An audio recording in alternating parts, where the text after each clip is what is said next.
Aleluia. Humilhai-vos, pois, debaixo da potente mão de Deus, para que ao seu tempo Deus os exalte. Eu quero hoje que você saia daqui um crente renovado. Eu quero que você saia daqui hoje um crente, aleluia, exaltado. Eu quero que você saia daqui hoje um crente edificado. Mas eu também quero que você saia daqui hoje humilhado. Eu quero que você saia daqui hoje arrasado. Eu quero que você saia daqui hoje quebrantado. Eu quero que você saia daqui hoje mentindo na presença de Deus, se arrastejando nos pés dele, porque aquele que se submete à presença de Deus, ele o exalta.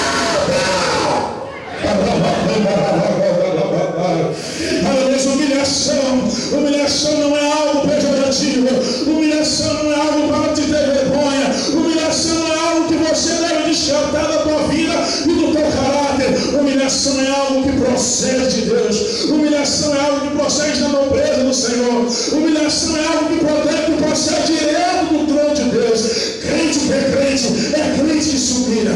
Crente que é crente verdadeiro, provado e aprovado e deixado, ele já teve que passar por uma coisa na vida dele que se relacionou à humilhação. Qual crente que nunca foi humilhado? Qual crente que nunca foi confrontado? Qual crente que nunca foi enfrentado por uma hoste satânica ou até mesmo pelo próprio Deus, para que ele aprenda que ele pode até ter um terno bonito, que ele pode até ter um nariz em pé, que ele pode até ter um olho azul, mas diante de Deus ele é bom e tem que honrar o Deus que o serve.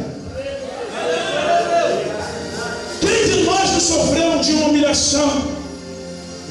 Quem de nós ainda não foi afligido? Quando a Bíblia fala de humilhação, a Bíblia está falando de sujeição. A Bíblia está falando de se tornar humilde. A Bíblia fala de se tornar singelo, de se tornar simples. Todo crente tem que ser singelo. Todo crente tem que ser simples. Todo crente tem que ser nobre. Existem vários homens servos de Deus na Bíblia que, ao se humilharem, permitiram que a janela do céu se abrisse para a vida deles e que Deus os exaltasse com poder e grande glória. Mas para que eu me humilhe e para que Deus me exalte, é necessário que eu espere um tempo. Para que eu me humilhe e para que Deus me exalte, é necessário que eu espere um tempo.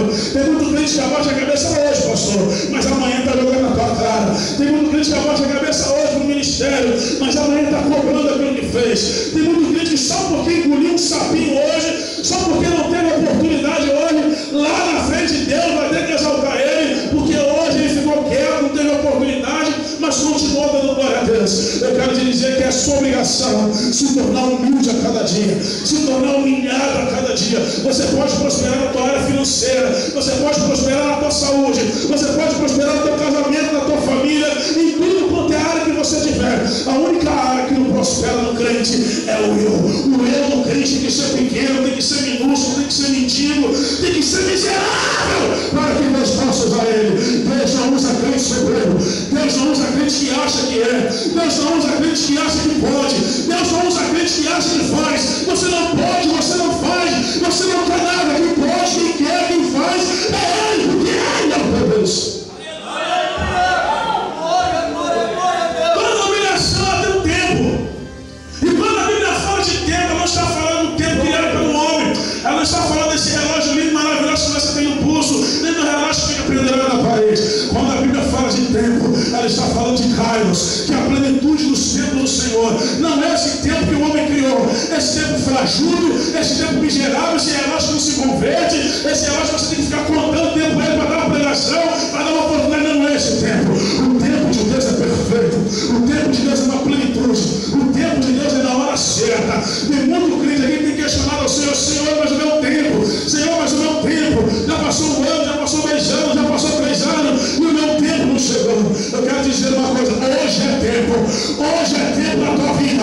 É tempo de você começar a glorificar o nome do Senhor. É tempo de você começar a parar de murmurar e deixar Deus se exaltar no tempo dele, te recebendo a sua glória. Porque o tempo de Deus não é nosso. Moisés teve que esperar 40 anos até ter um encontro com Deus. Abraão esperou muito tempo para ter seu filho.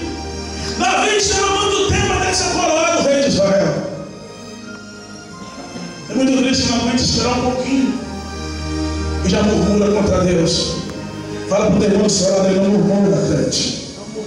Não murmura, crente. Quem murmura atrasa o relógio de Deus. A única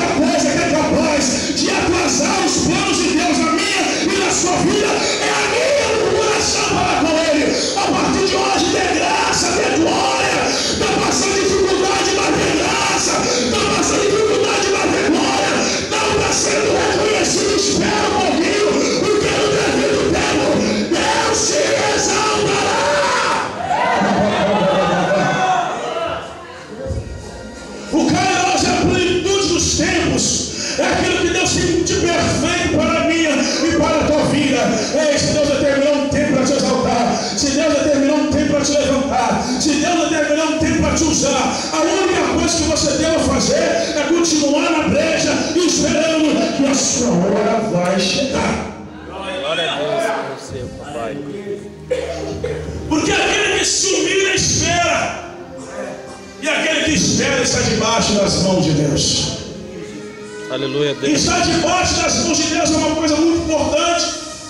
Estar diante da direção de Deus é uma coisa muito séria. Porque tem muitas pessoas que com as suas próprias conjecturas e filosofias traçam os seus planos diante dos homens e não perguntam a Deus e não consultam ao Senhor. Sabe que tem até um pingo de erro, mas continua e esquece que Deus trabalha em coisa manchada, em coisa suja, em coisa que é errada. Ele não trabalha. Para que os seus planos se realizem e se concretizem, você tem que estar debaixo da mão de Deus.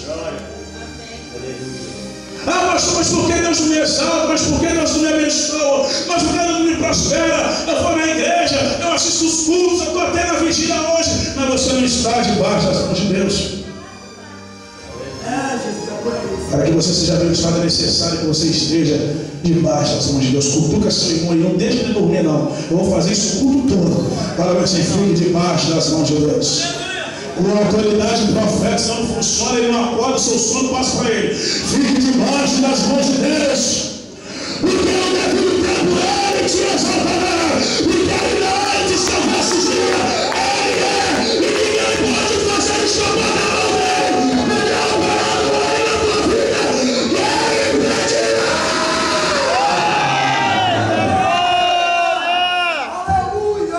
Eu quero tentar falar nessa noite sobre 5 tipos de humilhação, aleluia, que traz com frequência para a vida do crente. 5 tipos de humilhação que traz consequência para a vida do crente. O que eu ganho, pastor, quando me humilho? O que eu ganho, pastor, quando me rebaixo? O que eu ganho, pastor, quando me torno simples, quando me torno singelo? Eu estou falando de humilhação, não estou falando de covardia, crente. Tem muito crente que baixa a cabeça para tudo ter capeta, e tudo quanto é demônio que está aí na rua. Tem muita gente que sai engolindo tudo heresia que está aí fora aí, falando que santo é um monte de gente, falando que Deus não é Deus, falando que o Espírito Santo é uma energia. Esse dia uma pessoa falou que o Espírito Santo é uma energia. Eu falei, que energia é essa, mano? Ela é uma energia. Eu falei assim, a Bíblia diz no livro de Atos, no capítulo 5, que essa Bíblia Ananias ousaram mentir ao Espírito Santo. Eles eram discípulos e falaram, Jesus não está aqui, agora a gente pode mentir. Jesus não está aqui, agora a gente pode enganar. Pedro é bobão, não tem segundo grau, não entende matemática, não sabe de nada. Vão falar para Pedrão, ela disse que eu vendi a verdade por 250, mas na verdade ele vendeu por 250 mil. Quando chegaram para Pedro, aquele cara que não era de um soldado da roça, aquele cara que era matuto, aquele cara que não tinha muita inteligência, era o Pedro. Vendemos aqui a nossa idade. Toma aqui, Pedro, para você 250 mil. Pedro nunca tinha visto tanto dinheiro. Eles acharam que eles iam fazer com que Pedro se sentisse seduzido pelo aquele dinheiro, mas o homem de Deus não se sente seduzido pelo dinheiro. O homem de Deus não se sente seduzido por aquilo que Deus pode dar a ele. O homem de Deus se seduz e agradece pelo que Deus já deu. Alegre-se por aquilo que Deus te deu. Exalte o Senhor por aquilo que Deus já te deu. E por Pedro não se deixar se corromper, ele ouviu a voz do Espírito Santo. Graças a Deus. Tem muita gente que quando vê dinheiro, tapa os ouvidos do Espírito Santo. Meu Deus! Tem muita gente quando vê a exaltação que não é de Deus, que é do homem, ela tapa a voz do Espírito Santo. Ei, filho, eu estou te vendo hoje. Você tem um chamado para evangelista, você tem um chamado para pastor, você tem um chamado para presbítero. O irmão nunca leu nem a Bíblia, não sabe nem de onde ele veio, não sabe nem o que ele está fazendo ainda, nem se batizou e já quer ficar no púlpito, achando que o púlpito é picadeiro, para ficar pulando, para ficar dançando. Esquece que tem uma cruz, que tem um rebanho, que tem que tomar vergonha na cara, que tem que ter caráter, que tem que ter vida com Deus, que não pode errar, e que Deus é com ele, que ele é exemplo. Está preparado para ser líder? Você é exemplo. Não adianta você só vir nos cultos, dizimar e ofertar, isso é obrigação. Dizimar e ofertar não é dinheiro do pastor, não. Dizimar e ofertar é obrigação, porque você só vive próspero se você dizimar e ofertar. Quem ganha é você. Porque a obra do Senhor nunca vai perecer. Se você não der, outro vai dar. Mas o evangelho continuar sendo pregado. E Pedro disse: verdade contigo, que não mentiste a mim, mas mentiste a Deus. Porque o Espírito Santo é a personificação da terceira trindade do Deus Espírito. Daquele que é o Jesus Cristo ascendeu ao céu da próxima dia de Pentecostes, desceu e tomou todo aquele lugar, e a partir daquele momento iniciou-se o ministério do Espírito Santo. E hoje ele está aqui. E hoje ele está aqui curando. E hoje ele está aqui convencendo o seu coração do juízo, da justiça, do pecado. Porque é o ministério dele. Teologicamente falando, estamos aqui e o Espírito Santo aqui está aqui. Jesus não está aqui, Deus não está aqui. Deus está aqui, Jesus está aqui, porque os três são um. Mas, biblicamente falando, esse é o ministério do Espírito Santo. O ministério de Deus se fala no Antigo Testamento.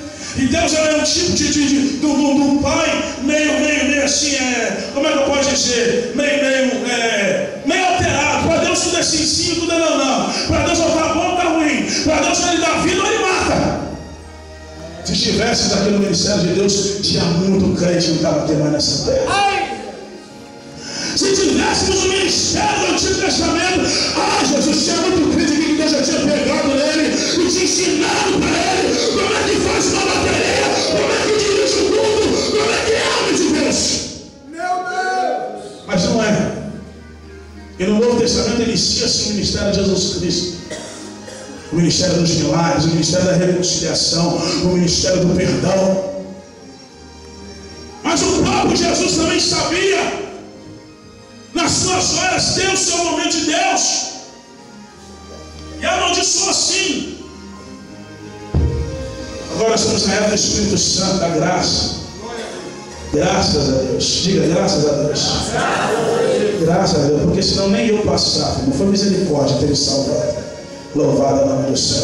Mas eu quero dizer sobre 5 tipos de humilhações, que é necessário para que o crente siga em frente, para que o crente ande com Deus, para que o crente experimente tudo aquilo que Deus tem para ele. Primeira humilhação, aleluia, livro de 2 Reis, capítulo 5. A Bíblia diz que ouviu o servo general da Síria, por nome de Naamã. E Naamã era um general que tinha muitas posses, era um homem de Deus que tinha muita coisa, que era muito abastecido, que tinha muita propriedade de riquezas, era um homem que tinha um ego elevadíssimo, era um homem que era culto, que era inteligente, que tinha dinheiro, que conhecia as coisas do mundo, era um homem andado, era um homem culto, era um homem viajado, mas ele ainda não conhecia Jesus, mas ele ainda precisava conhecer aquele que não anda, aquele que tem os pés, que tem a terra sobre os cabelos dos seus pés, e o seu trono está no terceiro céu,